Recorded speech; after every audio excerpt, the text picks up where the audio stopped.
Capítulo 8. Los falsos magos, agoreros y adivinas. Aunque tan doloroso es este tumor como el anterior, es algo más divertido, porque es un avispero, y aunque despreciable es su comercio, tienen en su favor la valentía de ponerse ellos mismos su castigo, como las mujeres de vida alegre, que al vender su cuerpo en la calle, se condenan ellas mismas al juicio público. Son menos hipócritas que las que se encierran bajo los techos del prostíbulo, que después saben presentarse como si no hubieran roto un plato. Pero aún estas mujeres son más respetables y dignas de la sociedad que los supercheros.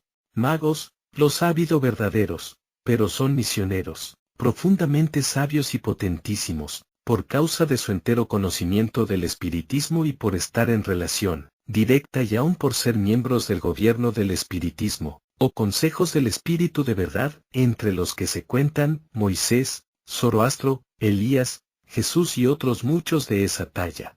Conocían hasta su raíz las fuerzas naturales y la alquimia, para extraer el principio vital de los productos naturales y hasta del éter, para obrar fenómenos los más sorprendentes, como para figurar la ascensión de Jesús, en castigo de los sacerdotes sus asesinos. No queremos decir que hoy no los pudiera haber, pues los hay y más ocultos para las gentes que antes y están empeñados en contrarrestar y contrarrestan y hacen sucumbir las religiones, que usan todas las artes mágicas inferiores y brutales, llamadas infernales. Pero, esos cacharreros, más pobres de espíritu que un esquimal y aún más pobres en lo material, pobrezas con las cuales la magia, hasta la llamada infernal está reñida, porque necesita grandes laboratorios y hombres fuertes y sabios, esos cacharreros, digo, que se titulan magos y hablan de magia con menos fundamento que un alcornoque, no son más que unos grandes detractores de esas elevadas artes y a la vez del espiritismo, maestro de esas artes.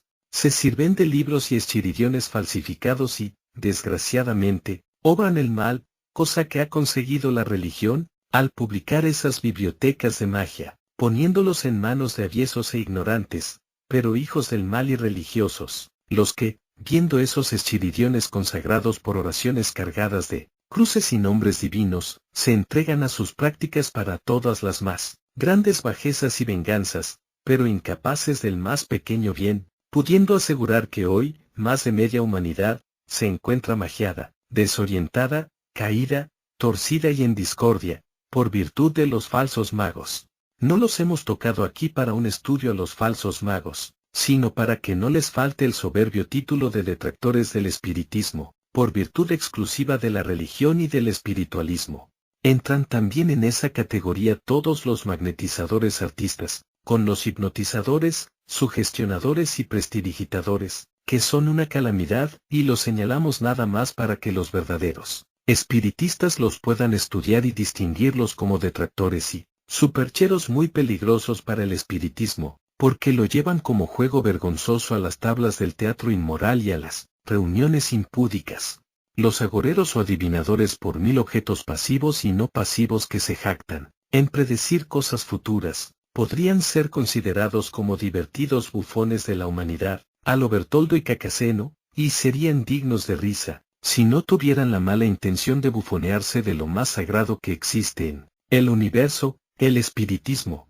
Son de mis bajas miras todavía que los falsos magos, pues aquellos pueden invocar la profesión de un arte que, acaso ni conocieran las verdaderas leyes de la alta magia, obraran cosas buenas en alguna ocasión, pero los agoreros no están en esa condición, a excepción de algunos que, con buena intención, parecen consagrarse al estudio de la astrología, pero que, por encontrar textos mistificados, al igual que los falsos magos, son unos negadores del espiritismo, y otros detractores, pues los que algo honran a la astrología, aunque solo sea por buena voluntad, o ya lo son, o están en camino de ser espiritistas.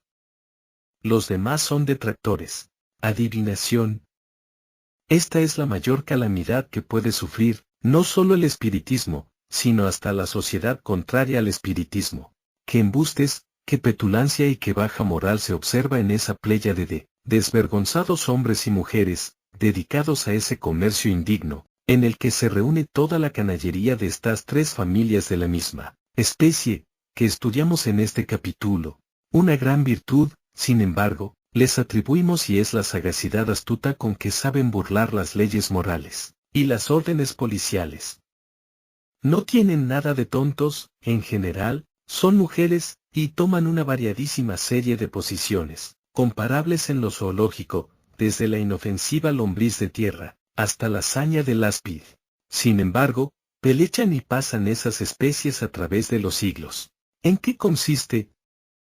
En dos cosas esenciales, entre muchas otras. Primera, en que, entre 100 vaticinios formulados, algunos sale medio cierto, y como los que acuden a esos consultorios son poco más o menos como las pitonisas, ese agraciado desgraciado, se convierte en una gran campana de, esa, gran profesora que tiene, polvos, para todas las conquistas, talismanes para librarse de todo, piedras para toda fortuna y segunda, porque habla directamente de, T.A.T., con los grandes espíritus que tiene a sus órdenes y servicio, como monopolizados, puestos en baño en un vaso de agua, y tampoco escrupulosos, que están siempre dispuestos a entregarle al libertino a la muchacha que quiere corromper, o a la adúltera viciosa el marido de otra mujer, a la que odia y quiere arruinar el hogar y, mucho de esto lo consiguen con facilidad por la compra de los víctimas, de la que se encarga la Celestina.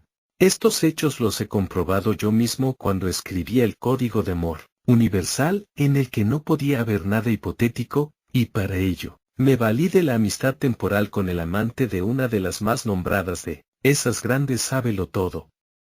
Para esto, aún tuve que aprender algo de cartomancia, como para hacerme más apreciable de la sacerdotisa, y como yo perseguía un fin necesario, me hice apreciar y aún llegó hasta no trabajar. Si yo no había ido un día de cada semana a echarle a ella las cartas, yo que no conozco de los naipes más que los números, pero en mi necesidad de apurar esa amarga copa, estudiaba para cada vez una jugada diferente para la pitonisa, que no llegaba a adivinar mi juego, hasta que, poseedor de cuanto hacía ella, que es todo lo que hacen todos y todas las de esa especie, entonces fue el momento del desengaño, que se lo declaré, y no vi más a la pobre mujer, porque algo se había dignificado con muchas observaciones que le hiciera, y cerró su consultorio para marcharse con su música a otra parte donde no se la conociera, sin duda, porque al fin, tenemos que vivir, señor, me había dicho. Y, sin embargo, allí había cristes, vírgenes y oraciones religiosas y confesaba y comulgaba, siendo todo lo que era, y, en sus avisos, la primera espiritista. Cuánto sufrí en esas visitas que me era forzoso hacer, para ver por mí mismo todas esas bajezas e indignidades, detracciones y prevaricaciones. El único punto que no me admitía a conversación era tocarle la religión católica y el Hijo de Dios, la Santísima Virgen y sacramentos. ¿Y los curas? Los curas y frailes, podían cometer todas las indignidades que quisieran, para ella eran ángeles ministros de Dios. Y yo me preguntaba, ¿pero qué confesará esta tía malvada? ¿No estará su confesor a la parte con ella? ¿No será él mismo quien la dirige en toda esta malla de iniquidades? Es entonces que, sobre texto de un estudio, le pedí un libro que siempre la veía examinar después de cada visita de algún cliente, y pudo confirmar que todo ese inicuo comercio está implantado por la religión, puesto que ese libro, todo el son recetas, conjuros y grimonies, consignos y oraciones católicas y salmos del Salterio. ¿Para qué más comprobaciones? Y se llama, la primera espiritista, entre lo poco que tuve ocasión de observar, pues solo permanecía allí una hora cada semana durante 6 meses, me cupo la suerte de oír detrás de las cortinas del gabinete contiguo al consultorio, donde me hacía esperar si alguien venía a consultas, cosas como estas. Un hombre de edad avanzada, con todas las características del libertino, va a pedir a la espiritista medios de vencer a una niña de 16 años que se le muestra incompatible y lo burla y quiero hacerle pagar caro su desprecio a esa pobretona, que le estoy dando trabajo a su padre desde hace años, y ahora, esa chiquilla desgraciada, se quiere guardar para un miserable jornalero. Yo le podría decir que su madre no se resistió tanto, y esa picamela hace un año que se me resiste y esto no puedo dejarlo pasar más tiempo, porque temo que se entregue al mozalbete que le empieza a festejar. Bien, Señor, le prepararé unos polvos que la hará tomar o tocar y me avisará cuando los dio y entonces yo le citaré día y hora para que se encuentren aquí, pero esto, para empezar, se necesita, ¿cuánto?, dice el lascivo corruptor. 500, señor. ¿Cuándo estará eso preparado? Si me paga ahora, mañana. Saca su cartera y paga y se marcha. Salgo yo espantado y una sonrisa y, hay que vivir, señor, hay que vivir, pero, si no fuera de este, será de otro con menos provecho. Pero ¿cómo es posible que unos polvos? Los polvos, señor, son los 500.